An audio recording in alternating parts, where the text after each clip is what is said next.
As the sun rose over the Nile, a thick darkness loomed within Pharaoh's palace, while Moses stood resolute before the mighty king. "Let my people go," he demanded, eyes aflame with divine conviction. Pharaoh's heart, however, was hardened, like clay under the scorching sun. With each word from Moses, the threat of locusts hovered, an impending cloud of doom ready to consume their agricultural bounty.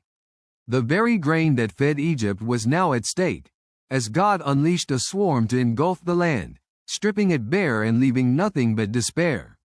The people cried out to their gods for mercy, yet their cries echoed unanswered across the barren fields. The day of reckoning arrived, and swarms of locusts darkened the skies, blotting out the sun. They descended upon Egypt with a vengeance, devouring every green thing in their path.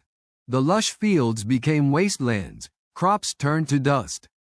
Families stood in shock, witnessing the desolation that engulfed their livelihood.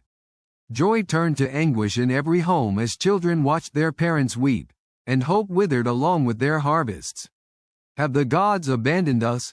they whispered, trembling as the locust plague decimated generation-old promises of prosperity. In the aftermath of the plague, a desperate Pharaoh summoned Moses and Aaron, pleading for relief.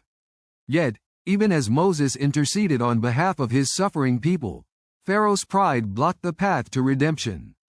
"Forgive me this time," he said, but his heart was unwilling to submit to the one true God.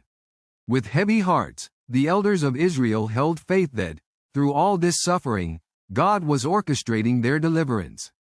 The locusts served as a haunting reminder of the struggle for faith against tyranny, embodying the spiritual battle for their souls as much as their freedom. At the command of the Almighty, darkness shrouded the land of Egypt for 3 harrowing days. It was not a mere absence of light but a thick, impenetrable veil that left people paralyzed with fear. The darkness weighed heavily upon their hearts, reflecting the true state of their souls turning away from God. Families huddled together in silence, the cries of locusts now replaced by an eerie stillness. They could not see each other, nor could they escape the overwhelming dread that accompanied this divine decree, a separation between the light of God and Pharaoh's hardened heart. In their homes, the Egyptians faced dreadful contemplation. Was this the punishment for their enslavement of the Hebrews? Was it a call to repentance? Meanwhile, the Israelites remained in the land of Goshen, untouched by the darkness, enveloped instead in a supernatural light that filled their hearts with hope. They gathered in quiet prayer, recalling the promises of God made to their forefathers. In that sacred place, the flickering fires illuminated their faith, rallying them around the certainty that deliverance was near. God's power was evident, a stark contrast to the desolation plaguing their oppressors. As the darkness lingered, Pharaoh summoned Moses once more. "Go, serve the Lord, but let your flocks and herds remain," he ordered, a feeble attempt to retain control over the Hebrews' true path to worship. Moses replied with unwavering faith, "We will not leave a hoof behind." The stakes grew higher as Pharaoh's defiance met God's unwavering demand for total obedience and sacrifice. In the heavy darkness, the clash of wills between divine authority and human pride played out, setting the stage for a final act of liberation. God spoke to Moses as night fell, providing detailed instructions on the Passover feast that would mark their deliverance. The atmosphere thickened with sacred anticipation, as Moses conveyed God's precise ordinances to the elders of the Israelites. Each household must take a blemish-free lamb, he declared, underscoring the significance of selection, a symbol of purity required for redemption. The blood must be painted on the doorposts and lintels, marking them for divine protection. The God of Israel was directing his people in a profound act of faith, where blood would be the sign of life amid judgment. The urgency of preparation pulsated within Israelite homes. Parents gathered their children, teaching them the sacred meaning hidden within the rites. "This is the Lord's Passover," they explained, their hearts swelling with hope against the backdrop of fear. The bitter herbs and unleavened bread reflected the agony of their affliction in Egypt. Their hurried flight echoed in every morsel. As they prepared to feast, A spirit of unity knitted their hearts together, reinforcing their collective identity as God's chosen ones destined for freedom. Even amid anxiety, faith flourished, illuminating each soul with the promise of deliverance. As the clock ticked toward midnight, the full weight of the promised judgment cast a somber cloud over Egypt. The firstborn of every household would perish if they were not marked by the blood of the Lamb. It was a poignant reminder that the path to salvation would require sacrifice, a profound lesson woven into God's tapestry of salvation. Players in this drama understood the world would soon be transformed, as God's justice would befall those who had rejected his known will. Pharaoh's disdain shifted to desperate uncertainty as he clutched his own cherished child close, foreboding the devastating consequence of his pride. As the clock struck midnight, a piercing cry shattered the stillness of the night, the lament of mothers as they lost their firstborn. In every Egyptian home, despair unfolded like a shroud, marking the tangible consequences of defiance against the Lord. The air was thick with agony, as families faced the catastrophic loss that enveloped their existence.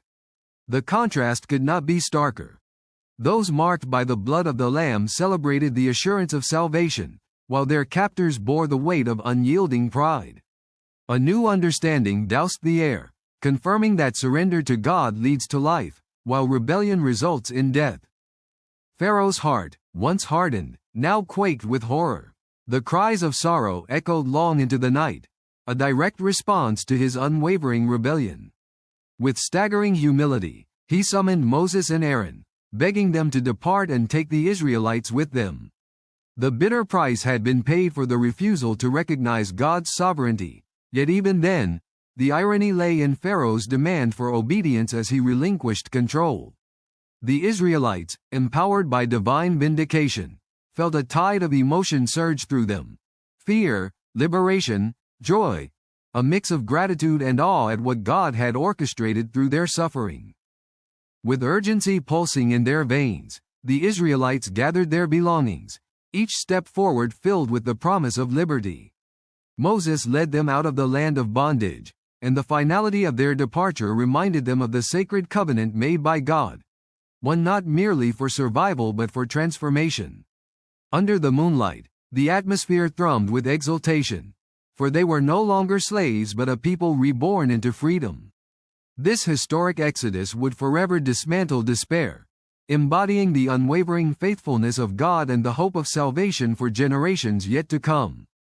As the sun rose anew over Egypt, a nation bore witness to irrevocable change.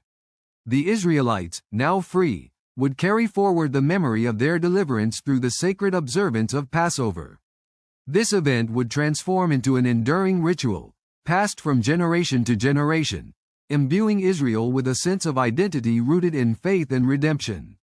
The instructions from God would live on, igniting an enduring legacy of His promise and mercy that extends beyond geographical bounds. Passover became a profound meditation on sacrifice and salvation, a divine reminder that obedience to God yields profound blessings. Each year, faithful families would gather, sharing stories of that fateful night, teaching their children of God's unwavering love and justice, a foundational practice that transcended the trials of history. From this sacred meal arose deep connections to Catholic doctrine, directly linking to Christ's own sacrifice, shedding His blood for the salvation of all humanity. The echoes of the past reverberated through the ages, integrating seamlessly into the faith of believers worldwide. The spiritual legacy of the plagues, darkness, and Passover transcends time. In modern moments of trial, believers reflect on the age of Exodus, drawing strength from God's powerful involvement in human history. The plagues depict battles between human pride and divine authority, reminding us of the need for humility before God.